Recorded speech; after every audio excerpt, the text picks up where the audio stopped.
문재인이 어제 차관급 세 자리 인사를 했습니다. 국세청장을 새로 발령을 내고요. 법제처장을 새로 발령을 냈습니다. 그런데 이 법제처장은 청와대 법무비서관을 하던 사람이 법제처장으로 가고, 잘 알다시피 최근에 시끄러웠던 김영식 부장판사라는 사람이 지금 법무비서관으로 들어갔습니다. 자, 그리고 청와대의 조현옥 인사수석, 조국 조현옥 라인이라는 조조, 지금 인사 실패가 거듭되고 있는 부분에 지탄의 대상인 조현옥만 바꾸면서, 숙명여고 출신이죠. 조현옥만 바꾸면서 그 자리에 법제처장을 하고 있던 김외숙이라고, 문재인의 로펌 부산에 근무하는 변호사를 법제처장 시켰다가 이제는 인사수석으로 돌렸습니다. 그러니까 이전 인사수석은 김정숙 후배고, 지금 또 인사수석은 자기가 하던 로펌에 데리고 있던 여자 변호사를 시켰습니다. 법제처장 시켜서 경력 관리한 뒤에 인사수석을 시켰어요. 자, 그리고 법무비서관은 또 법제처장으로 보냈습니다. 그런데 이번에 이 차관급 인사 중에 자체 승진한 국세청장은 김현준인데요. 나이가 만으로 51밖에 안 돼요.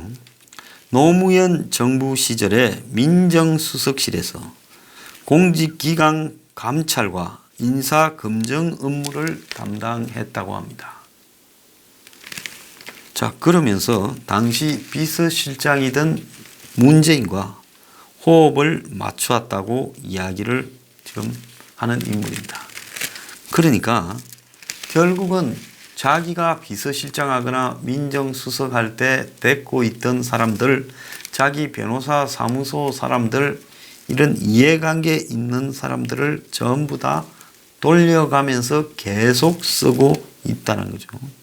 그래서 서울지방국세청장 하다가 이제 국세청장으로 수직 상승했습니다. 이번에 법제처장이 된 김형연은 2년 사이 부장판사를 하다가 법무비서관으로 됐다가 법제처장이 되는 판사의 새 출세 모델을 세웠다라고 평가받는 사람들입니다.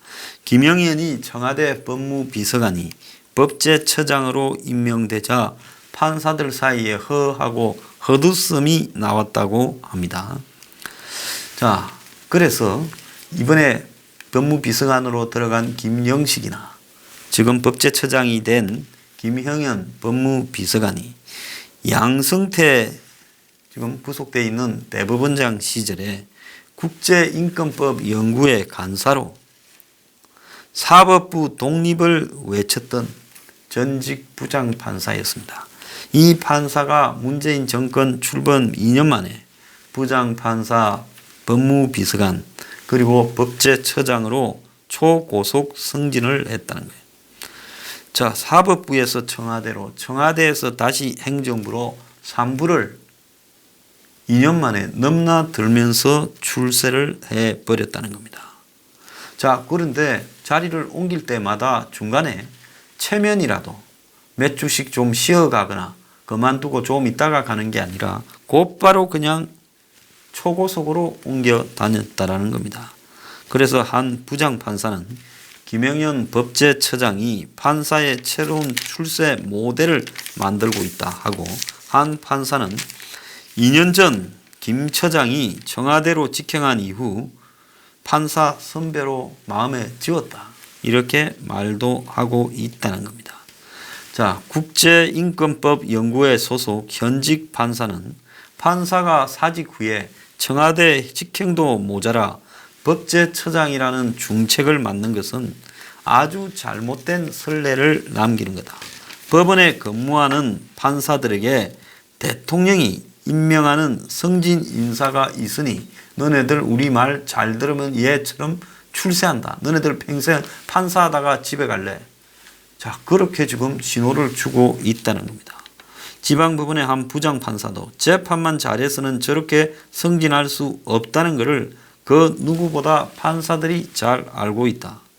젊은 판사들이 인권법에 줄을 서야 한다거나 정권의 눈에 띌 만한 판결을 해야 한다는 생각을 가질까 두렵다. 이렇게까지 말을 했습니다. 자, 여권의 한 관계자는 부장판사에서 곧바로 청와대 법무비서관으로 직행하고 또 사임 후 바로 법제처장으로 가는 이런 모양의 평가가 좋을 수 있겠느냐. 우리가 봐도 이거는 해전문 인사다. 지금 다들 알면서도 말을 안 하고 있는 거죠. 자, 앞건은 김회숙 인사수석입니다. 자, 문재인이 대통령이니까 지 마음대로 인사하는 거는 뭐라 할 수 없어요. 그런데 이런 식으로 친문 코드 인사들을 돌려막기 해전문 인사로 하는 거는 해도 너무하다는 거예요. 그래서 사람을 새로 발탁해서 국가를 위해 공정하게 공무원 인사를 할 수 있는 사람을 뽑는 게 아니라 오직 자기 척근이거나 코드 맞춘 사람만 여기 빼서 저기 넣고 저기 빼서 여기 넣는 과거 박근혜 정권의 해전문 인사, 이명박 정권의 해전문 인사를 지금 문 정권의 사람들이 그렇게 비판해 놓고 저들이 되고 나니까 그때보다 더 노골적인 해전문 인사를 하고 있다는 겁니다. 그래서 김회숙 수석은 문희 노무현과 함께 했던 로펌 부산 소속 변호사였는데 92년에 노동 변호사가 되고 싶다고 직접 문을 찾아가서 변호사 되자마자 이야기를 하고 그래서 그 로펌에 들어갔다는 겁니다. 그래서 민변 출신으로 문재인과 변호사 사무실의 후배 동료였던 김회숙은 2010년 과거사위원회 비상임위원을 지내고 문 정부가 출범하니까 법제처장으로 발탁되었는데 인사 문제의 전문성이나 경력을 가진 것은 하나도 없습니다. 법제처장을 할 때 법제처는 여러 중요한 법률적인 다툼이 있을 때 유권 해석을 행정부에서 내리는데요. 일방적으로 문 정권에 유리한 법적 해석을 내려서 구설수에 올랐죠. 대표적인 게 남북 정상회담 직후 나온 평양선언에 대해 국회 비준을 해야 되느냐 말아야 되느냐 야당이 국회 비준하라 이렇게 말했죠. 그런데 그때 법제처장이 국회 동의를 받아야 될 사항이 아니다. 비준 사항이 아니라고 유권 해석을 했고 이호에 대한 경호를 연장해 주는 것. 법적 경호 기간이 지나서 15년이 지나서 경호를 연장할 수 있느냐는 문제에서도 경호처가 계속 경호를 할 수 있다라고 코드식 해석을 했던 사람입니다. 청와대는 노동 변호사 출신을 법제처장 출신을 이렇게 인사수석으로 갖다 놓으면 균형 인사에 도움이 될 거다 이렇게 말을 하고 있지만은 결국은 돌려막기고 문재인이 철저하게 고위공직자들을 자신의 구미에 맞는 사람으로 갖다 넣기 위해 예스맨을 그 자리에 꼽았다고 봅니다. 안 됩니다라고 말을 절대로 안 할 사람을 인사에 대해서 갖다 놨다는 겁니다. 더 웃기는 거는 조국이 이번에도 안 잘렸습니다. 조현옥만 집에 보내고 인사 실패해서 조현옥과 조국이 나란히 하는 거죠. 민정수석은 검증을 하는 거고 조현옥은 그 인사를 추천하는 부분에 관련되는 적합성을 한번 보는 겁니다. 그런데 이 두 사람이 실패해서 온갖 부실 인사들이 자행됐는데 조현옥만 집에 가고 조국만 남았다. 그러면 조국이 뭐라는 이야기냐? 조국은 문 정권의 그야말로 최고의 권력자가 됐다라는 것은 누구도 이렇게 부정할 수 없다라는 겁니다. 자, 그래서 문 정권 최장수 청와대 인물에다가 인사 사정 권한도 막강하고 김외숙은 아마 조국 밑에서 이렇게 조국을 바치는 역할을 할 거다 이렇게 보여지고 있습니다. 신임 국세청장은 아마 문 정권과 코드가 맞는 그런 인물로 문 정권이 앞으로 이 세무관계로 압박을 할 때 충실하게 임할 수 있는 인물을 갖다 놓은 걸로 보입니다. 자, 인사는 그렇고요. 지금 민노총에 대해서 이야기를 좀 하겠는데요. 전국의 공사장이 다 지금 노노 전쟁터다. 어제 하루만 40곳에서 민노총과 한국노총이 서로 공사장에 가서 인부들을 우리 쪽을 쓰라고 지금 싸움을 하고 있다는 겁니다. 그래서 그 중에 40곳 중에 6곳에는 경찰이 2,000명이나 투입이 되어서 말리고 있는데요. 그래서 특히 알짜배기인 타워 크레인 뭐 이런 부분에 대해서 우리 쪽 사람이 해야 된다. 이래 지금 공사장마다 싸움질을 하고 있다는 겁니다. 이게 무슨 마피아 시대도 아니고 옛날에 마피아들이 공사 현장에 이태리 같은 데 보면 개입해서 장난을 치고 납품하고 알짜배기를 차지하고 했는데 지금 한국에서는 노조가 그 역할을 지금 대신하고 있어요. 자, 그것뿐만 아니라 지금 현대차 노조는 이틀째 지금 주주총회 장소를 점검해서요. 울산에 한마음회관이라고. 그래서 그 한마음문화회관이라는 데서 6,000명의 시민이 운영하는 헬스장도 있고 학교도 있고 수영장 이런 것이 있는 복합시설인데 4층짜리 건물인데요. 이 건물을 지금 노조 2,000명이 현대중공업과 대우조선의 합병을 반대한다고 지금 주총장을 불법 점거해서 그래서 그 안에 들어있는 외국인 학교 건물 3층에 있답니다. 이틀째 지금 휴교를 하고 있다는 겁니다. 지금 민노총이 사장실, 시청, 노동청, 대금 어디건 다 들이닥칩니다.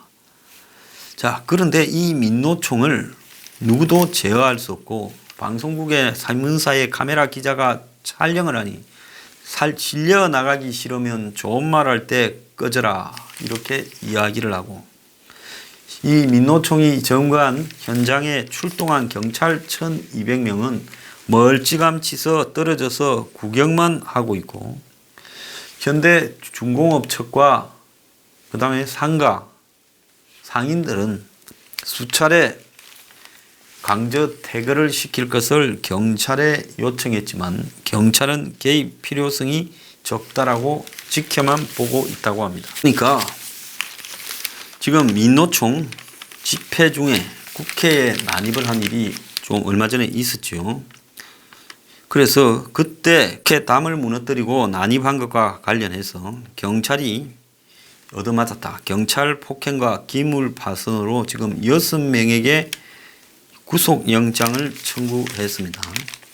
자, 경찰은 이것이 사전에 치밀하게 준비되어서 그래서 결국 그런 것을 다 우발적으로 일어난 게 아니라 사전에 짜서 민노총 간부들의 역할 분담까지 다 기재되어 있다는 겁니다. 문건에요. 그래서 국회 진입을 위한 간부들의 시간대별 동선도 담겨 있고 그러면 국회를 진입하려면 담을 무너뜨려야 되니 밧줄 등의 도구가 필요하다는 것까지도 포함됐고 자, 그러면서 지금 민노총은 지난 4월 1일부터 5일 국회 인근에서 탄력 근로제 단위기간 확대에 반대하는 총력 투쟁을 계획하면서 이 기간에 날짜별로 예상되는 체포 인원까지도 미리 내부적으로 정해두고 오늘은 몇 명이 일단 잡혀가라. 그러면 언제 풀려날 거다. 이런 것까지 다 짜놨다는 거예요. 자, 그래서 민노총이 의도적으로 사전에 집회를 하기 전부터 국회 울타리를 계획적으로 무너뜨리려고 다 작업을 짰고 심지어 문건에 어떻게 국회로 진입할 건지에 대한 자세한 계획 그리고 거기에 따른 지도구까지도 준비했다는 겁니다. 자, 그래가지고 결국은 처음부터 이들이 모든 것을 불법적으로 진행할 거라고 생각을 했고 그래서 국회 현장에 지휘할 간부의 역할을 아주 간도 크게 실명으로 다 적어놨다는 거예요. 자, 그래서 이런 부분에 너무나 두드러진 불법을 저지르고 있는데 아무리 이런 민노총을 봐주는 문 정권이라도 이들을 더 봐줄 수는 없겠지요. 그래서 어제 경찰이 3, 4월 국회 근처에서 불법 폭력 집회를 주도한 6명의 민노총 간부를 공무집행방해, 공동건축물 손상, 일반 교통방해 혐의 등으로 사전 구속영장을 신청했습니다. 경찰이 엄청 창피를 받죠. 아마 내부에서는 부글부글 끓고 있을 거라고 보는데 현장에서 33명을 체포하고 최정한 영상 분석을 통해 41명을 추가로 피의자로 특정하고 총 74명의 조합원을 입건했고 그 중에 6명에 대해서 지금 사전 구속영장을 발부를 했습니다. 발부될지 또 의문이에요. 사법부가 기각시키면 도리가 없는 거니까요. 어쨌든 경찰은 흉내를 낸다고는 했습니다. 자, 이런 상황에서 지금 울산에서 대우조선과 현대중공업 합병을 반대하는 그 현대중공업 노조가요. 지금 평균 연봉이 6,500만 원을 받고 있다고 합니다. 연봉 6,500만 원짜리 노조원들이 한마디로 생존권 투쟁을 한다면서 대우조선을 안게 되면 대우조선의 부채도 떠안나서 앞으로 결국은 구조조정한다고 임금을 줄이게 되지 않겠냐. 그렇게 되면 우리가 받을 돈이 줄어든다. 그래서 대우조선하고 합치면 안 된다. 또 대우조선의 노동자들은 아무래도 현대하고 합쳐지면 이제 대우조선 쪽을 많이 줄이지 않겠냐. 중복되는 부분. 그러면 우리 잘린다.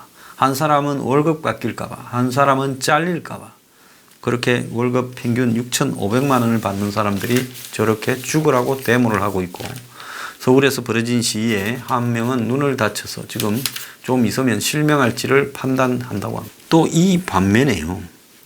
평균 연봉이 8,717만 원이나 되는 정부 공사가 있습니다. 예금보험공사인데요. 예보라고 흔히 부르지요. 여기 직원들이 감사원으로부터 복무기강 회의를 지적받았다고 합니다. 유연근무제라 해서 좀 일찍 출근하면 일찍 집에 가고 아니면 늦게 출근하면 늦게 집에 가는 이런 제도를 악용해 출퇴근 시간을 제멋대로 공사 직원들이 하고 있다는 거예요. 그런데 예보라는 데가 사실은 할 일이 별로 없습니다. 그러잖아요. 은행들이 다 이 은행이 예금한 돈을 혹시 못 갚을 상황이거나 또 뭡니까 빌려줬다가 떼이면 그런 거를 갖다가 우리가 열심히 예금한 데서 수수료를 떼죠, 은행이. 그래서 그게 예보 기금으로 들어갑니다. 그러니까 한마디로 돈 벌 일도 없고 땅 짓고 헤엄치기식 조직이죠. 이러다 보니 망할 염려도 없고 돈 벌 일 걱정할 필요가 없는 조직입니다. 그러니까 할 일은 별로 없고 이러다 보니 근무 태만이 위험 수위를 넘어서 일일 8시간 근무를 기본으로 예보는 출퇴근 시간을 자유롭게 이렇게 시차 출퇴근제를 하는데 한 달간 본사 직원 533명의 출입 기록을 살펴보니 유형 근무자 216명 중에서 18%가 한 달에 80회에 걸쳐서 30분 이상 지각하고 조퇴를 일찍 갔다는 겁니다. 자, 그러다 보니까 너무 심해서 이제 중징계를 받은 사원까지 나오고 이러면서 곳곳에서 지금 문제가 발생하고 있다는 겁니다. 심지어 감사원은 2017년부터 작년 말까지 재택근무를 했다라는 사람 16명을 실태 조사했는데 업무와 전혀 상관없이 건강상의 이유로 출근하지 않아 놓고는 재택근무했다고 부서장한테 일부 실적을 보고하고 그냥 그렇게 개겼다는 겁니다. 자, 그래서 이런 조직은 솔직히 할 일이 없으면 직원을 대폭 줄여야 되죠. 그런데 직원들은 뽑아놓고 할 일은 없고 하니 지금 벨짓을 하면서 연봉을 8,717만 원을 평균 받아가고 있습니다. 어떤 분이 저보고 뭐 노조를 어떻게 해야 되냐 묻더라고요. 아니 제가 한두 번 이야기한 게 아닌데 저는 노조의 정치 활동을 완전히 금지시켜야 된다고 보고 있습니다. 그리고 노조가 쟁의를 할 수 있는 부분도요. 딱 한정을 해야 된다고 봅니다. 임금 인상 같은 부분, 또 더 나아가서 이 해고라든지 이런 부분, 이런 데 몇 군데만 한정해서 노조가 쟁의를 하고 자기 회사가 아닌 일, 또 더 나아가서 정치와 관계되는 일, 이런 부분에 노조가 개입하면 그 단위 노조는 해산시켜버리는 걸로, 또 그리고 노조의 연합 조직도 해산시켜버리는 걸로 이렇게 만들어야 된다고 봅니다. 법으로 노조의 강제 해산요. 왜? 노조가 지금 지나치게 한마디로 정치투쟁에 몰입하고 또 정치투쟁을 통해서 결국은 노조의 힘을 과시하고 그럼으로써 자신의 능력보다 훨씬 더 많은 월급을 받으면서 하청업체나 협력업체 등에는 거기 있는 사람들은 엄청나게 불이익이 가해지고 비정규직 노동자와 차이가 갈수록 커지고, 그래서 민노총의 그런 조직 노조에 들어간 사람과 들어가지 않은 사람의 격차가 하늘과 땅이고 그들이 오히려 노동자들의 권익을 방해하는 쪽으로 가고 있으니까 이제 그들의 활동을 엄격하게 규제해서 그런 어떤 과도한 임금 인상이나 과도한 정치 투쟁 등에 대해서 일정하게 가이드라인을 꺼서 그 투쟁 부분을 넘어서면 해산시키는 일이 필요하다. 지금 대한민국의 정치가 누가 자신의 이익을 침해당하고 견딜 사람이 누가 있습니까? 지나치게 많을 만큼 그런 이 권리가 보장되고 있으니까요. 이제 그런 부분에 대해서 정리를 할 시점이 되었다. 저는 그렇게 봅니다.